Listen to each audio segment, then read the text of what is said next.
मैं नहीं मानती कि राष्ट्रगान के 52 सेकंड में सिर्फ खड़े होकर गाना या वंदे मातरम, भारत माता की जय के जोरों शोरों से नारे लगाना ही देशभक्ति है।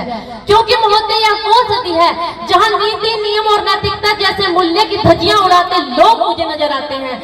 यह वो सदी है जहां सत्य, अहिंसा और सदाचार जैसे मूल्य की धज्जियां उड़ाते लोग मुझे नजर आते हैं। और वो सदी है जहां घर में दो सगे भाई भी चैन, अमन और शांति के साथ बड़ी मुश्किल से जीते नजर आते हैं। और जिस देश का युवा फेसबुक, व्हाट्सएप, इंस्टाग्राम जैसे सोशल नेटवर्किंग साइट्स पर चैटिंग, सैटिंग, डेटिंग और फ्लर्टिंग जैसे मायाजाल में फंसा नजर आता है, तो मैं कहना चाहूंगी इन युवाओं को कि जिनके कंधों पर जिम्मेवारी है राष्ट्र निर्माण की, देश समाज की आशाओं को जोड़े रखने की, वही युवा आज पबजी गेम में डूबा और शराब की लत में भीगा नजर आता है। एक सैनिक बनकर सेना में जाना ही देशभक्ति नहीं होती कि एक सैनिक बनकर सेना में जाना ही देशभक्ति नहीं होती। आजादी की गुरु बात कुछ और थी, आज बात कुछ और है। तब झांसी की रानी लक्ष्मीबाई से लेकर शहीद आजम वीर भगत सिंह तक, चंद्रशेखर आजाद से लेकर महात्मा गांधी तक, इन्हें हम देशभक्त कहते थे। परंतु आज मैं देशभक्त कहूं तो किसे कहूं? एक गरीब बीमार व्यक्ति को दवाई दी जाए तो वो है देशभक्ति। धर्म लोकता को पछाड़कर ईमानदारी से किया गया हर काम तो वो है देशभक्ति। हर देशद्रोही के जीवन में आने वाला तूफान है देशभक्ति। और एक शिक्षक पैसों के लिए नहीं बल्कि शिक्षा को आगे बढ़ाए जाने के उद्देश्य से आगे बढ़ाए तो वो है देशभक्ति। और एक पत्रकार पैसों के लिए नहीं बल्कि अपनी पत्रकारी पूरी ईमानदारी से करे तो वो है देशभक्ति। तो मैं इन देशद्रोहियों को 2 लाइन कहना चाहूंगी कि ये हवा में जहर घोलने वालों, फिजाएं हमारे इशारों से बदलती है। और तुम क्या तस्वीर बदलोगे मेरे हिंदुस्तान की? शेरों के जिगरों में माँ भारती बसती है। और अगर आज बात मैं महिलाओं की करूं तो महिलाओं को आरक्षित नहीं बल्कि सुरक्षित किए जाने की जरूरत है। क्योंकि आज कन्या भ्रूण हत्या, बाल विवाह, बलात्कार जैसी बातें बढ़ती नजर आ रही हैं। तो मैं नारी सशक्तिकरण में अपने कुछ पंक्तियां अदा करना चाहूंगी कि इस वतन की रक्षा करने का हम लड़कियों को भी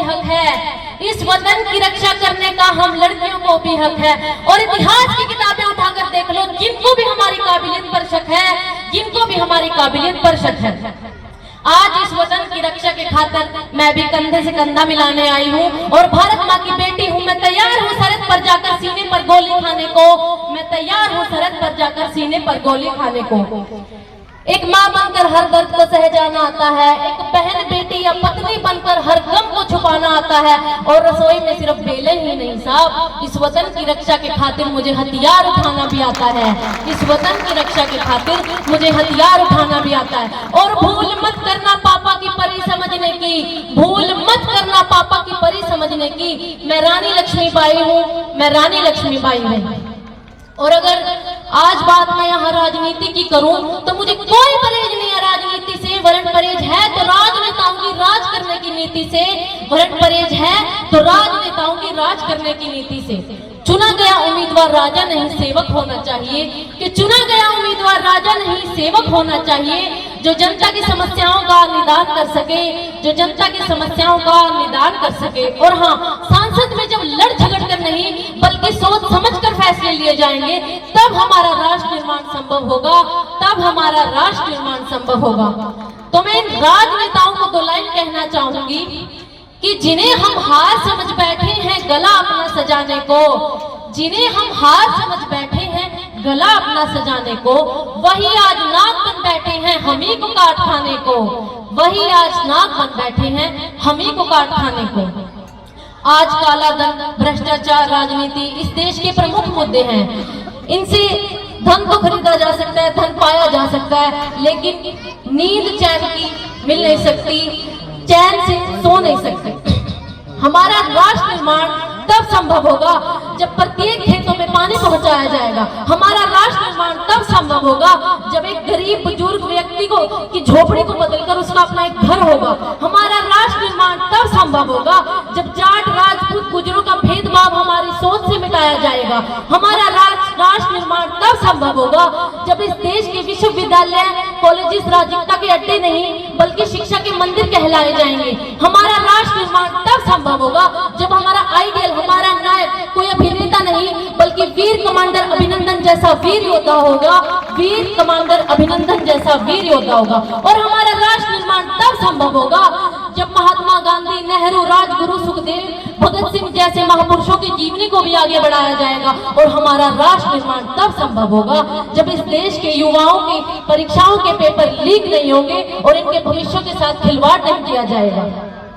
और अंत में किसी शायर की पंक्तियों को और इस वाणी को विराम देते हुए मैं यूं कहना चाहूंगी कि काश मेरी जिंदगी में शरद की कोई शाम आए, काश मेरा ये वतन, काश मेरा ये जीवन इस वतन के काम आए।